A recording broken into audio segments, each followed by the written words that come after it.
হোক ডাকাত হোক আমি বিএনপি খেয়ে ভরবো। আর যদি ডাকাত মহা ডাকাত তাও আমি ভরবো। পাইলেন না কারণ হ্যাঁ দেশটা শান্তি ভাত খেয়া কুকুর ভাত না খায়। এই কুকুর ভাত না খায়, যা কুকুর দিনে যদি ভাত খায় মাংসও না খায় তো এখন মুরগিও অনেক খায়। মোর মতন মানুষ একটা সবজি ভাত নিন্দি দিল আর এই হাসি এই শেখের আন্দোলনে এরে বাবরা এই মাস্টার পার আর এই পানি করি তোর লাইফ ধ্বংস, ওর মতো আমলিগের লাইফ ধ্বংস।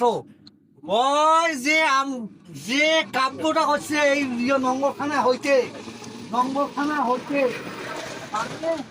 উঠি মানুষ চটকি নিয়ে খাইছে। তোর হাতের উঠিও চটনি খাইছে আর মোর হাতের উঠি চটকি নিয়ে খাইছে আরাম বিলি তুমি ধরিয়া বসি আছো মোর হাত থেকে চটকি নিয়ে খর ধরো কান দিকে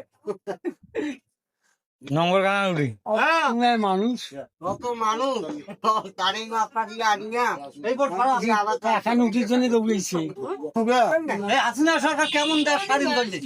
দেশ ছাড়ি পারে না। মোর মধ্যে এমার মধ্যে কি মোর মধ্যে সবাই জন্ম দিলে সেগুলাকে এখন আমি ফাঁসি ঝুলি থিয়া আমার পালাই।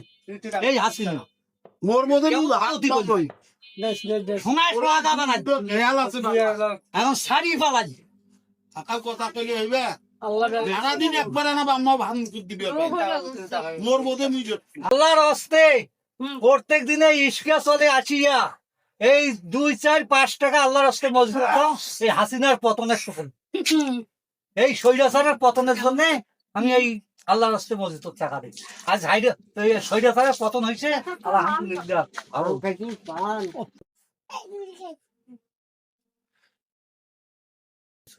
এই আমলিকে চামচা যেরকম অন্যায় অত্যাচার করছে সেরকম যদি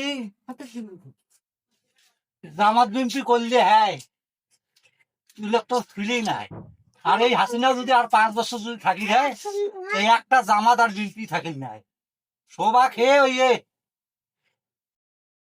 আয়না ঘর ডুবেলে শোভা খেয়ে মানুষ ফেলে যাব করে এই হাসিনা কথা।